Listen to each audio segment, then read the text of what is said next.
Hi everybody, this is Alchemist2 and I'm back again with another movie review. Recently I got to see Red 2, which is a sequel to Retired Extremely Dangerous. Um, I have to say that Red 2 succeeded the first, and the reason being that I say this is it has two really excellent car chase scenes involved in it that are just absolutely outstanding. They're both really awesome. Then you have a villain involved who is Korean. His name's Han, and he is unbelievable. He is very quick, he's very precise, his martial arts moves are off the chain, and he's hot. He is H-O-T, hot. And I absolutely loved him. Um, the lines in this one are even funnier than the first one. Helen Mirren, she does an absolutely spectacular job. Of course, Bruce Willis is in top form again, and we get to see him fight quite a bit, which is really exciting, especially for Bruce Willis fans like myself, and I just love him. Of course, Helen, her character is really exquisite. She knows how to use that machine gun. And Vlad, you can see Vlad has a foot fetish, and it's really funny. Of course, we have Marvin, who's played by one of my favorite actors, John Malkovich. And John, he plays the typical paranoid, uh, psychotic character. He just does it so well, but he's a genius at defusing bombs, and that there's actually a little bit of irony about that later, but I won't tell you what it is. Um, the whole synopsis is they're being chased. They're being trailed by SecNav. Well, not SecNav, but the government, and they're following them. Um, and they think that they're terrorists. And the whole thing is they're actually after this brilliant scientist who's been holed up, and I forget where he was holed up, but it's a device called Nightshade, and Nightshade is really insidious. And I'm not going to tell you what it is or what it does, but it was this plot that was um, conceived during the Cold War era, and they thought that it was something to do with the Russians and everything like that. But I really won't go into it too terribly much, because if I do, it'll reveal a lot of plot points that I don't really want to spoil for anybody. So I definitely won't do that. And a lot of critics really don't care for this film, but I think that they don't know what they're talking about.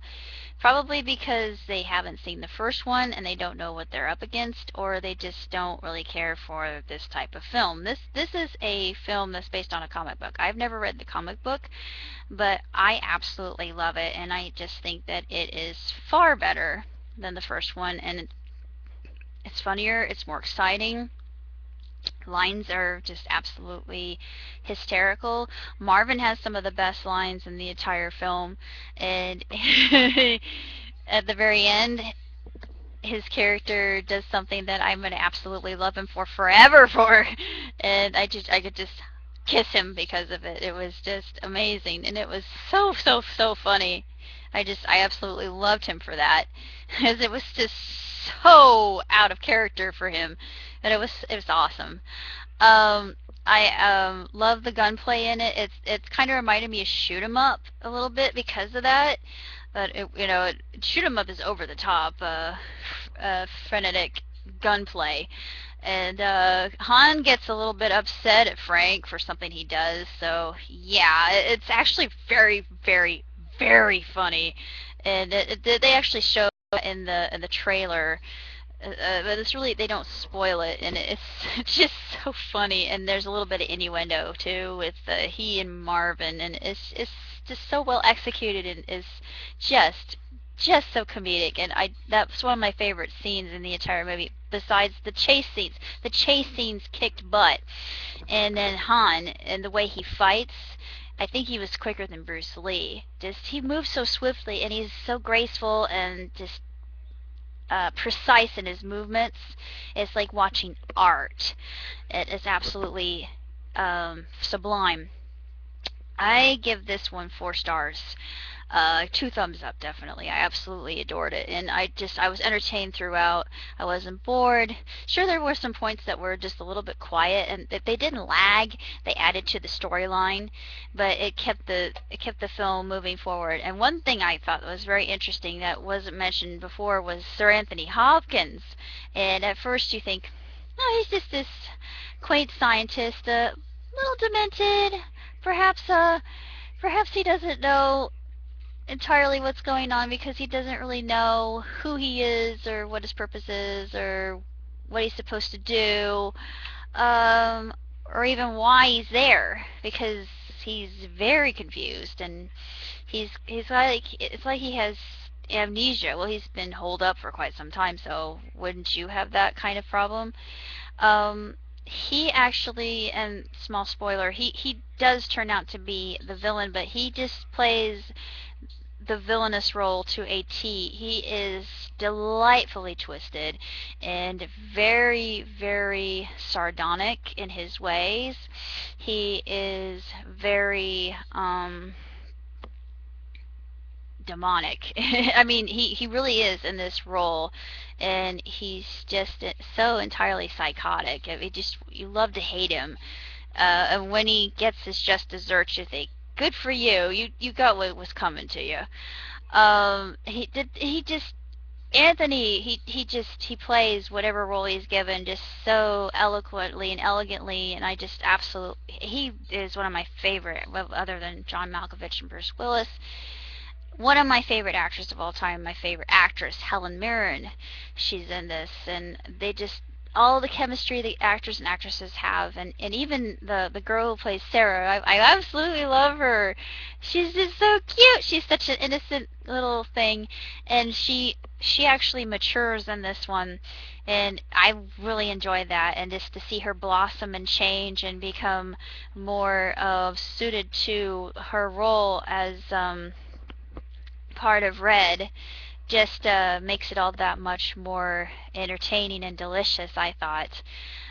This is definitely the best comic book film I've seen so far this year. And yeah, I know I liked Superman. Don't get me wrong. I really loved Iron Man. Iron Man, I'm an Iron Man fan. I've never read the comic books or anything, but Tony Stark is, if I had the perfect man, it would probably be Tony Stark, despite the fact that he's arrogant and conceited and narcissistic and condescends to everybody else that he feels is below him. But I don't care. He's hot as heck. I don't. Money doesn't matter. I mean, the looks. Yeah, that's Tony Stark's my man. And he's very intelligent, and intelligence is very, very alluring. Need I say more? But anyway, moving on. This is a little bit different. This is a more mature kind of storyline. You got more mature characters, and I just like the fact of seeing characters who are older kick some butt and take names, and I love it. I just think it's just amazing. And I know I'm not in that age group. I'm 33, but this story is just really cool, and it's really well done, and it's a globe-trotting adventure, and it keeps you on the edge of your seat, particularly during the car chase scenes, which are just rad. I really love those. The Maserati. Oh, I want that Maserati, but it was just I think this is absolutely the best comic movie I've seen all summer long. And that's the reason why I say that, because the car chase scenes are just oh my god, they were just unbelievable. And the fight scenes with Han, how he could move it. I don't understand these critics and what they're smoking, but I absolutely thought that it was the best comic book. Of course, haven't seen Kick-Ass 2, and probably won't be seeing it because my father won't take me to it. But Dad, not being a comic book fan or anything, he absolutely loved it, and we're probably going to see the Wolverine 2 when it comes out. And it's just so ironic that he would like the Wolverine, that he loves Wolverine. And I think, yes, this is awesome because, I don't have anybody else to take me. So, but he and I just, we absolutely love this. And it was, a movie that you can geek out about and not feel bad. And it was just so funny and entertaining and just full of action adventure. And the plot was really well done. And I won't go over the plot because it's pretty straightforward, but there are lots of twists in it that you do not expect and you do not see coming at all, and it takes you absolutely by surprise. I was taken aback quite a bit, particularly with the parts with Anthony Hopkins, and just just really tremendously done. And he was just, it was art really, and beautiful, absolutely beautiful. And this movie is just tremendous, and I highly, highly, highly recommend it if you're a fan of Bruce Willis or Anthony Hopkins, Helen Mirren, John Malkovich, all those people combined. Even the lady who plays Sarah, she's just so cute. I love her, and I want to hug her. She's just how she grows and how she matures and blossoms is. Her transformation is really incredible, and I like that. And it's that fortified, feminine role, girl power. But anyway, sorry, I'm really not a feminist, but just I like that part and how they work together as a team, and is just amazing how she learns from Marvin. And I love it when when Bruce says, "Quit teaching her stuff, Marvin."